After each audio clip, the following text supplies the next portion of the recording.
o vírus H5N1 é definido como um vírus da influenza aviária porque, neste momento, ele está presente em algumas espécies, principalmente de aves migratórias. Desde o ano passado, começaram a ocorrer, principalmente nos Estados Unidos, uma mortalidade muito grande de aves selvagens, e a identificação do vírus causador da mortalidade dessas aves foi o influenza H5N1.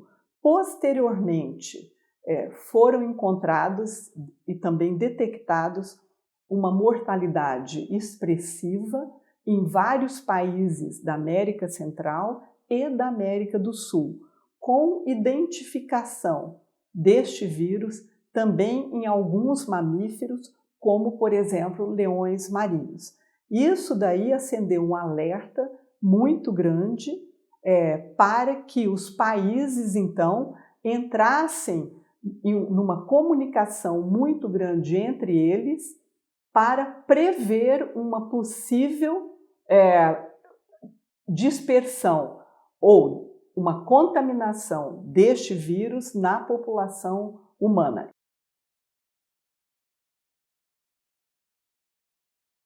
No momento, este H5N1 foi capaz de infectar poucos humanos, mas ainda não conseguiu fazer uma adaptação necessária para ser transmitido de um humano a outro. Ele difere dos vírus sazonais em humanos, H1N1, H3N2, principalmente em algumas propriedades genômicas desses vírus, ou seja, diferenças no genoma destes vírus que aparecem, que se refletem nessas proteínas de superfície do vírus e que fazem e permitem que eles possam ocasionar uma maior ou menor gravidade nos humanos, dependendo dessas características genômicas deles e dependendo também da adaptação que eles tenham ou não nos humanos e na resposta, naturalmente, imune que nós, humanos, podemos fornecer contra estes vírus. Nós temos que entender que quando um vírus, não só os vírus influenza, mas qualquer outro vírus, ele sai de um hospedeiro, principalmente selvagem, e vai para um outro hospedeiro, ele precisa se adaptar nesse outro hospedeiro. Precisa ter receptores, ou seja, nas células deste hospedeiro, tem que ter proteínas que recebam, que se acoplam àquele vírus, para ele poder entrar dentro das células. Então, tudo isto é um processo de adaptação. A preocupação é porque os casos em humanos tiveram uma letalidade, ou seja, o número de pessoas infectadas e o número de pessoas que foram a óbito foi em torno de 54%, de uma letalidade muito alta, muito preocupante, levando então, de novo, a Organização Mundial de Saúde, junto com os países membros, a trabalharem e se preocuparem com uma possível pandemia por este vírus.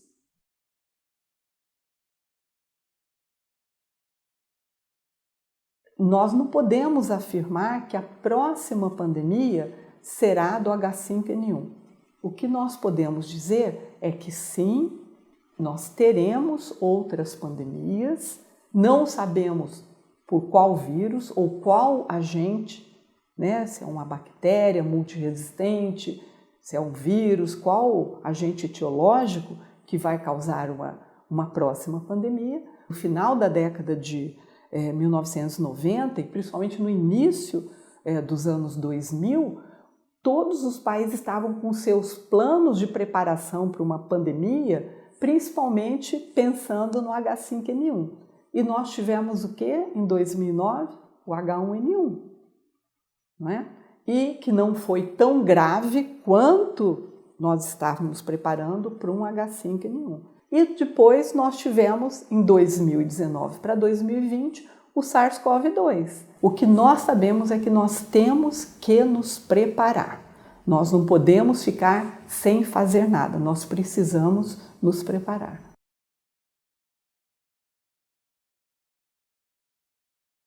Nós participamos já há décadas, junto com a OMS e junto com o Ministério da Saúde do Brasil, nestas preparações, em treinamentos de pessoal, em produção de manuais, de guias, e como laboratório de referência nacional para este agravo, naturalmente que nós temos aqui no nosso laboratório os insumos, os reagentes necessários para fazer a detecção desse vírus. Todos os países das Américas já estão, desde o ano passado, trabalhando intensamente em medidas de prevenção e detecção precoce destes casos. Já foram realizadas várias reuniões, inclusive uma que aconteceu aqui no Brasil no mês de março deste ano de 2023, com vários países das Américas para a identificação e troca de informações, de protocolos, de atividades, de estratégias, buscando a prevenção desses casos. Então, tanto a Organização Mundial de Saúde quanto a Organização Pan-Americana de Saúde e os países, no caso, os países das Américas, estão trabalhando intensamente, não somente os ministérios da saúde desses países, mas é um trabalho integrado, Ministério de Saúde, Ministério da Agricultura, Ministério do Meio Ambiente e também Ministério da Defesa, para que isso não chegue nos humanos ou, se chegar, para que seja logo detectado e não tenha chance de passar de um humano para outro. Nós temos que tentar arduamente que logo nos primeiros casos esse bloqueio seja suficiente para que o vírus não consiga se adaptar suficiente para ser transmitido entre os humanos. Isso é um dos grandes desafios que essa vigilância nos impõe.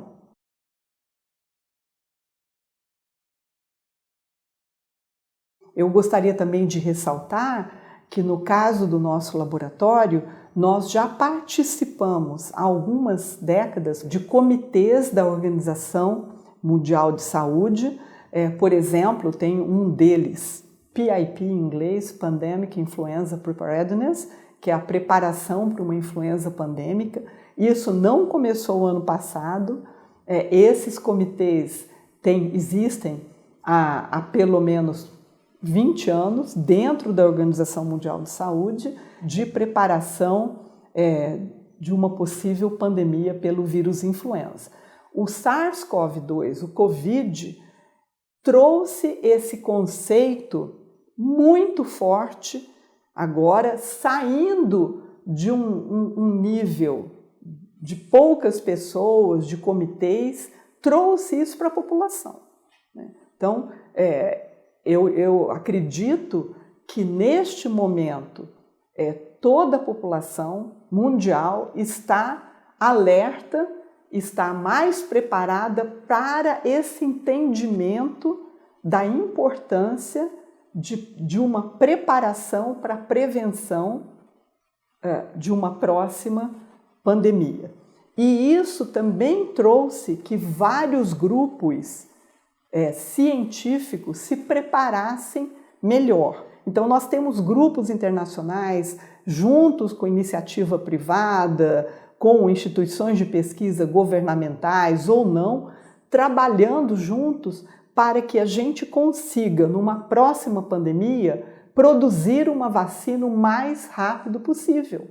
Isto é uma questão prioritária. Nós temos tecnologia para isso. É uma questão de rapidamente adaptar a tecnologia que nós temos, de mudar o vírus. Sai o H1N1, sai o H3N2 e entra um H5, se for o caso. Muitos grupos trabalhando em diferentes áreas do conhecimento, em diferentes áreas da ciência, inclusive em comunicação, que é um ponto-chave, não é, para a gente ter um entendimento, para a população conseguir ter uma ideia ou um entendimento qual é o papel da população numa pandemia ou numa prevenção. O setor de comunicação é um setor-chave. Então, todos esses setores estão trabalhando juntos para a prevenção de uma próxima pandemia.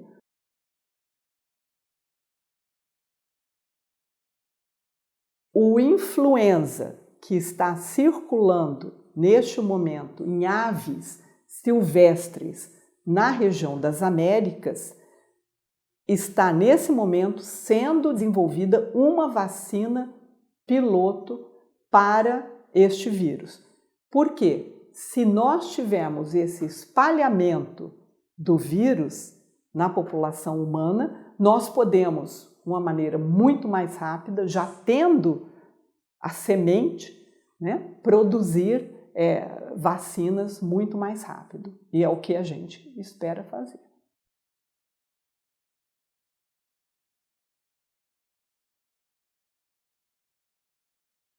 A vacinação sazonal, ela não protege contra o H5N1, mas ela protege contra os vírus sazonais.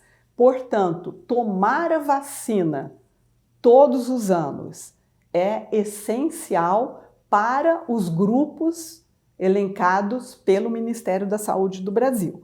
Nós temos aqui que fazer assim, dar a importância para o Ministério da Saúde do Brasil, porque há décadas nós temos o programa de imunização contra a gripe no nosso país, a vacinação contra a gripe desde 1999. Atualmente, o nosso país é o país que fornece gratuitamente para o maior número de grupos populacionais do mundo a vacina de influenza de graça.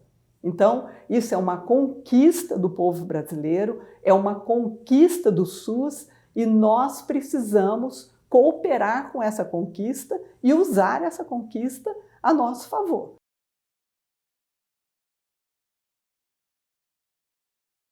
Os sinais e sintomas do H5N1, eles são muito parecidos com os sinais e sintomas da gripe que nós temos atualmente. A questão da gravidade da doença vai depender muito da faixa etária, do estado imunológico do paciente e de características do próprio paciente, como se ele apresenta ou não comorbidades, características próprias imunológicas desse paciente. Então, não é uma questão usual chegar e falar assim, todos os pacientes vão ter esse quadro ou, quando forem hospitalizados, todos vão ter esse tipo de evolução. Não é assim, tem características próprias, muito individuais, e nós tivemos, infelizmente, uma experiência muito grande com isso, agora com o Covid, não é? Em que nós percebemos o quanto que as características individuais influenciaram e influenciam na evolução do caso para ser um caso leve ou apresentar uma gravidade maior. Naturalmente que este vírus tem sim uma possibilidade, nós temos um número importante de casos graves, porque nós ainda não tivemos contato com esse vírus atualmente. O nosso sistema imune, né, os nossos anticorpos, não vão reconhecer esse vírus como alguma coisa que eles já tiveram contato prévio e que se combate mais rápido. Então, a possibilidade de ter casos mais graves, ela realmente existe.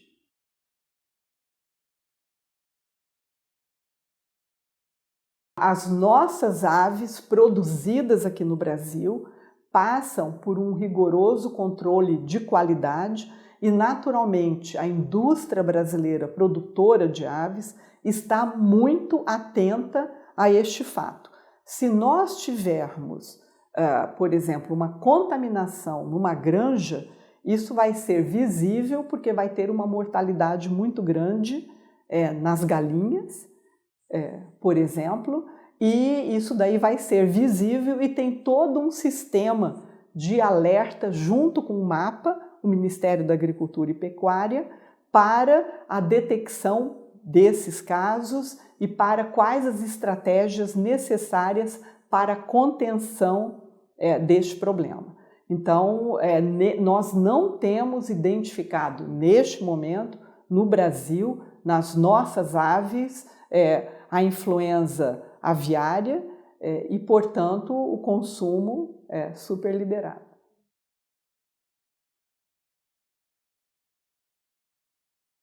É importante evitar o contato. Nós não vamos afirmar que essa ave esteja contaminada, mas a gente deve evitar o contato, assim como com qualquer animal silvestre. E não somente as aves, mas vários outros animais silvestres podem ser fontes de contaminação e dispersão de vários vírus, não só do vírus influenza. Nós vivemos num planeta único, nós vivemos dentro de um sistema de saúde única. A saúde ambiental, a saúde animal, a saúde humana não são compartimentos separados. Nós somos dependentes um do outro. E é nesse sentido que nós precisamos, cientificamente, em estratégias ou como população, cada um fazer a sua parte, entender essa saúde única.